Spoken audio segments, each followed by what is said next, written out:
आपने वो काम करते जाना है, ठीक है ना। सही मसलन है सर। आपने सबसे पहले सर अकाउंटिंग की डेफिनेशन याद कर लेनी है। अकाउंटिंग की डेफिनेशन मैं आपको यहाँ आप लिख के दे रहा हूँ। Accounting is an art.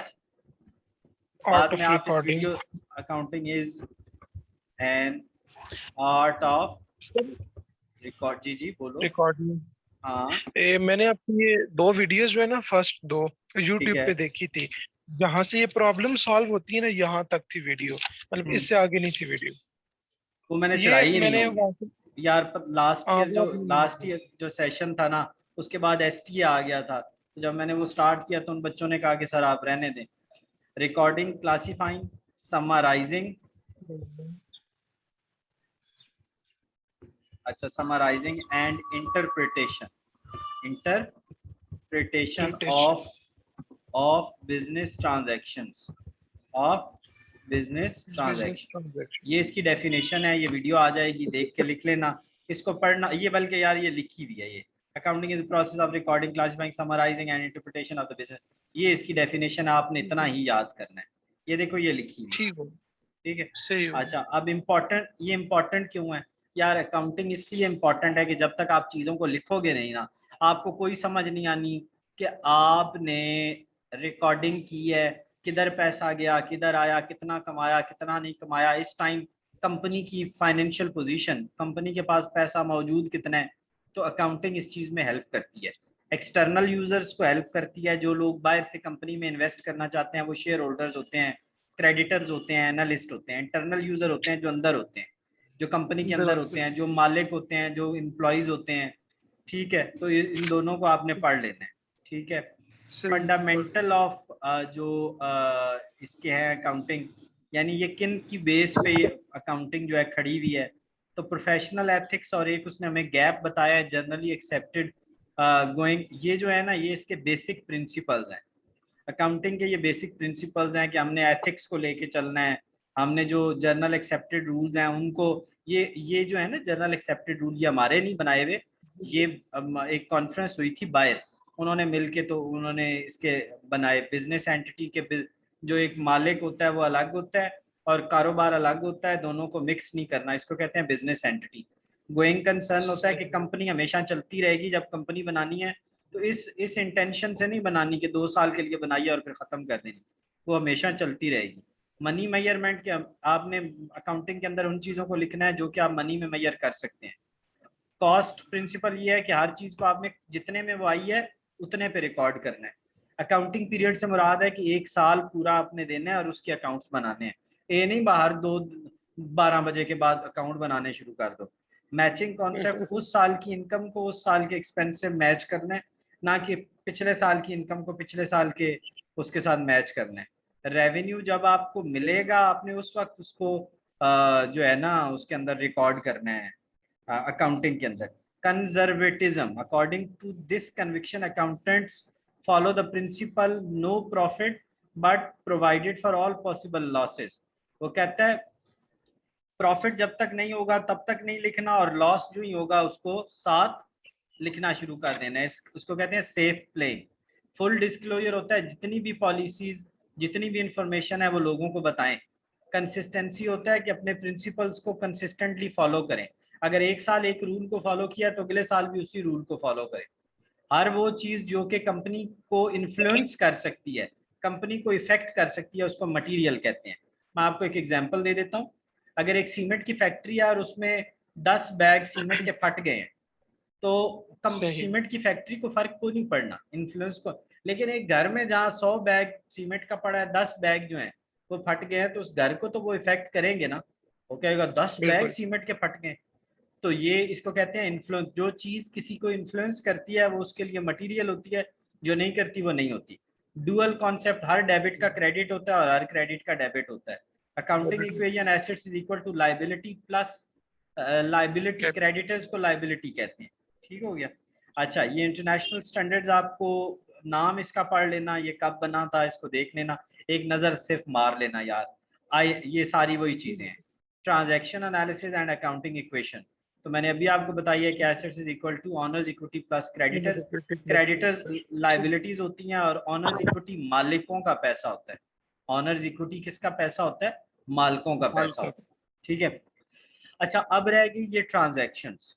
इसके अंदर ना उसने हमें ट्रांजैक्शंस बताई हुई हैं, ठीक है। और ट्रांजैक्शंस पे ना बेसिकली मैं आपको एक वो पूरा दिन देना चाह रहा हूँ कि ट्रांजैक्शंस पे, वैसे मेरी एक सीरीज बनी हुई है ट्रांजैक्शंस पे, वो मैं आपको भेज भी देता हूँ, आप वहां से देख भी सकते हो, ठीक है। मैं आपको एक ट्रांजैक्शंस की सीरीज दे देता हूँ, ठीक आपने है। वहां से देखनी है। मैं ट्रांजैक्शन के टॉपिक को आज नहीं छेड़ रहा, मैं ट्रांजैक्शन के टॉपिक को नहीं छेड़ रहा, मैं सिर्फ इसकी थ्योरी सही है। खत्म। अच्छा फाइन, मैं ये आपको अलग से पढ़ाऊंगा। फाइनेंशियल स्टेटमेंट्स जो होती है ना, वो बेसिकली वैसे 5 होती हैं, यहाँ 4 बताई गई हैं।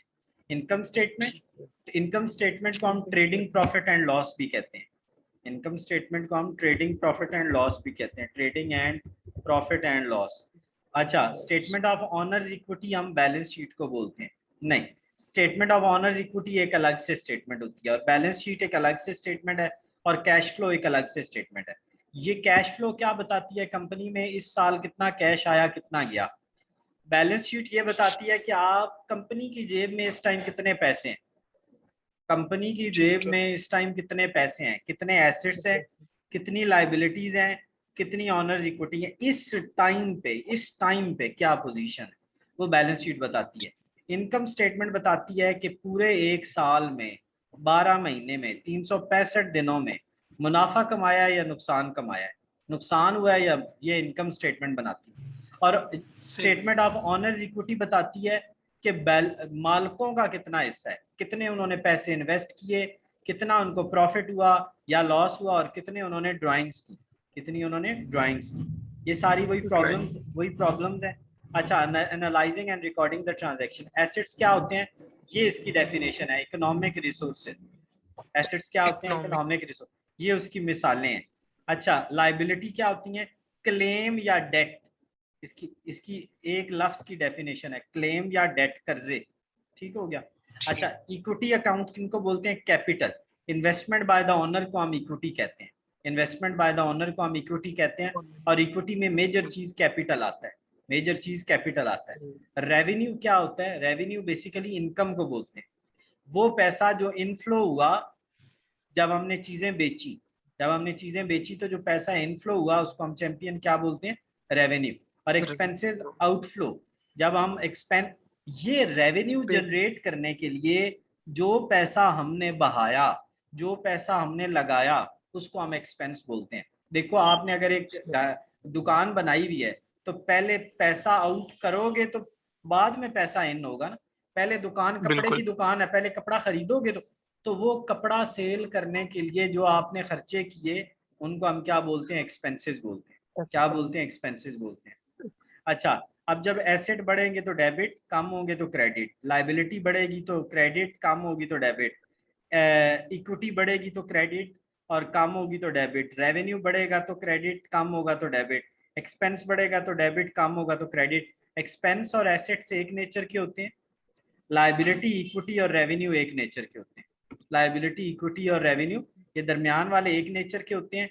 ये बढ़ते हैं तो क्रेडिट, कम होते हैं तो डेबिट। ये दोनों बढ़ते हैं तो डेबिट और कम होते हैं तो क्रेडिट, ठीक हो गया। सही। अच्छा, मैं आपको अभी तक भी ट्रांजैक्शंस की तरफ नहीं लेके आया, अभी तक भी मैं आपको ट्रांजैक्शंस की तरफ नहीं लेके आया हूँ। ये उसने पता है हमें इसमें क्या करवाया है, इसमें उसने हमसे जर्नल लेजर और ट्रायल बैलेंस बनवाया है। और उसके बाद ये बिल्कुल। देखें, इनकम स्टेटमेंट और बैलेंस शीट भी उसने हमसे यहीं बनवा ली। इसी इसी चैप्टर में उसने हमसे इनकम स्टेटमेंट और बैलेंस शीट बनवा ली है, समझ गए। तो सही। बेसिकली उसने पूरा अकाउंटिंग साइकिल जो है ना, उसने एक चैप्टर में मुकम्मल कर दिया। अब सवाल ये पैदा होता है कि ये जो चीजें हैं ये मैं आपको कैसे गाइड कर दूं। तो उसके लिए मैं आपको एक चीज देने लगा हूं जिसको कहते हैं rules for debit and credit. Rules for debit and credit, तो मैं आपको rules for debit and credit देने लगा हूं। आपने उन रूल्स को बहुत अच्छे से कर लेना है, और इंशाल्लाह आप देखेंगे कि कितनी जल्दी हम इसको कर लेंगे, ठीक है।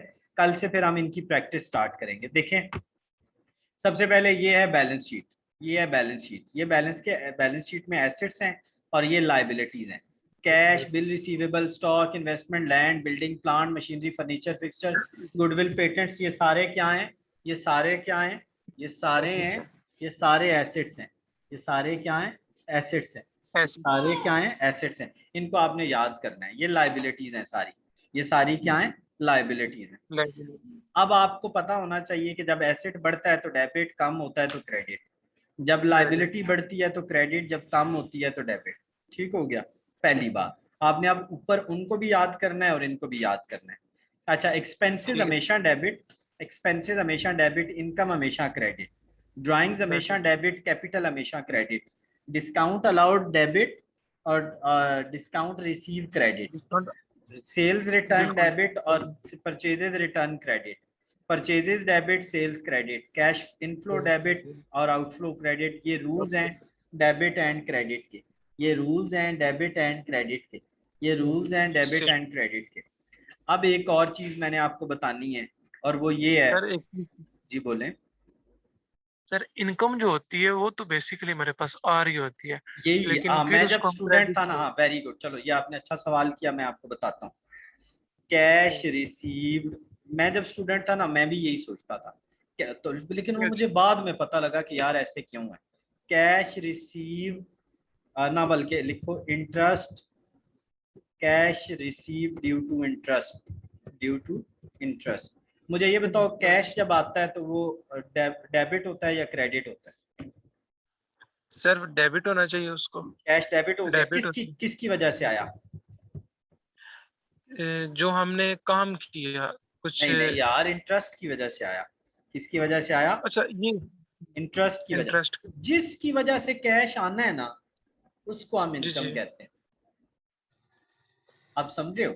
जिसकी वजह से हमारे पास कैश आ रहा है उसको हम इनकम कहते जी हैं, जी। वो इंटरेस्ट है। वो क्या है? इंटरेस्ट है। इंटरेस्ट। आपने इनकम को ये नहीं समझना कि कैश आ रहा है, ना ना ना ना ना ना।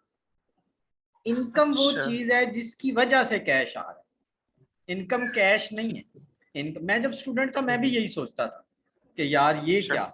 ठीक है, cash paid due to salaries.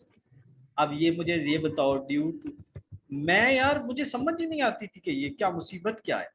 अच्छा, जब हम कैश पे करते हैं कैश जाता है, कैश जाता है तो कैश क्रेडिट। क्रेडिट हो जाता है। किसकी वजह से जा रहा है? सैलरीज की यूज की वजह से। वजह से। सैलरीज की जी हाँ। वजह से। सैलरी एक्सपेंस है। सैलरी क्या है? एक्सपेंस। अब समझ गए हो एक्सपेंस। कि एक्सपेंस कैश का बिल्कुल। आना नहीं है या कैश का जाना नहीं है। एक्सपेंस वो है जिसकी वजह से कैश, जिसकी वजह से, वजह कैश जो है ना, वजह है कैश, उसको एक्सपेंस कहते हैं। मैं इनकी बड़ी डिटेल में आपको प्रैक्टिस करवाऊंगा। आपने इन रूल्स को सही। याद करना है। ये जो मेरे ये रूल्स आपको किसी बुक में से नहीं मिलेंगे। ये जब मैं स्टूडेंट था तो मुझे नहीं समझ आता था, तो मैंने खुद से ये रूल डिजाइन किए। ये चैंपियन मैंने खुद से सही। रूल डिजाइन किए। मैं ये यानी बुक्स के, बहुत सारी बुक्स का ये मिक्सचर है। लास्ट कॉन्सेप्ट बता रहा हूँ। परचेजेस, आप परचेज गुड्स जब भी कहीं लिखा होगा ना आपने कहना है परचेजेस, और जब भी सोल्ड गुड्स लिखा होगा ना तो आपने कहना है सेल्स। क्या कहना है? सेल्स। अच्छा, अब यहाँ पे परचेजेस, बाज़ औक़ात परचेजेस के साथ ना कुछ भी नहीं लिखा होगा। परचेजेस के साथ, परचेजेस याद रखना हमेशा डेबिट होती है। परचेजेस ठीक हमेशा, है। परचेजेस हमेशा डेबिट। डेबिट होती है। डेबिट। अगर परचेजेस के साथ कुछ ना लिखा हो, परचेजेस के साथ कुछ ना लिखा हो, कुछ परचेजेस नहीं। डेबिट हो गई, कैश क्रेडिट होगा। क्या क्रेडिट होगा? कैश। क्या क्रेडिट कैश। होगा? कैश। परचेजेस के साथ कुछ ना लिखा हो, कैश क्रेडिट। परचेजेस के साथ कैश लिखा हो, कैश क्रेडिट। परचेजेस तो क्रेडिट हो गई ना, परचेज सॉरी परचेजेस तो डेबिट हो गई ना, डेबिट। परचेजेस तो डेबिट हो गई। परचेजेस क्या हो गई? डेबिट हो गई। डेबिट। ठीक है, कैश क्रेडिट, कुछ ना लिखा हो कैश क्रेडिट, कैश लिखा हो कैश क्रेडिट, नाम और कैश लिखा हो तो कैश क्रेडिट, सिर्फ नाम लिखा हो तो नाम क्रेडिट, नाम और क्रेडिट लिखा हो तो नाम क्रेडिट, और अगर सिर्फ लफ्ज क्रेडिट लिखा हो, परचेजेस के साथ क्या लिखा हो? सिर्फ लफ्ज क्रेडिट, तो अकाउंट पेएबल क्रेडिट। क्या हो गया? ये मैंने आपको इतने जबरदस्त रूल बता दिए, आप सोच नहीं सकते हो। सेल्स हमेशा क्रेडिट होती है, सेल्स हमेशा क्रेडिट होती है। Sales debit. के साथ कुछ ना लिखा हो तो कैश डेबिट, कैश लिखा हो तो कैश डेबिट, सेल के साथ नाम और कैश लिखा हो, नाम और कैश लिखा हो तो कैश डेबिट। सेल्स तो खुद क्रेडिट हो जाएंगी ना, सेल्स खुद क्रेडिट हो हाँ। जाएंगी। नेम, अगर सिर्फ नेम लिखा हो तो नेम डेबिट, सेल्स तो क्रेडिट, नाम डेबिट, नाम और क्रेडिट लिखा हो तो नाम डेबिट, सेल्स के साथ सिर्फ लफ्ज क्रेडिट लिखा हो तो अकाउंट रिसीवेबल डेबिट। ये गोल्डन रूल्स सही। हैं, इनको आपने बहुत अच्छे से करना है। कल आपको मैंने ठीक है। एक तो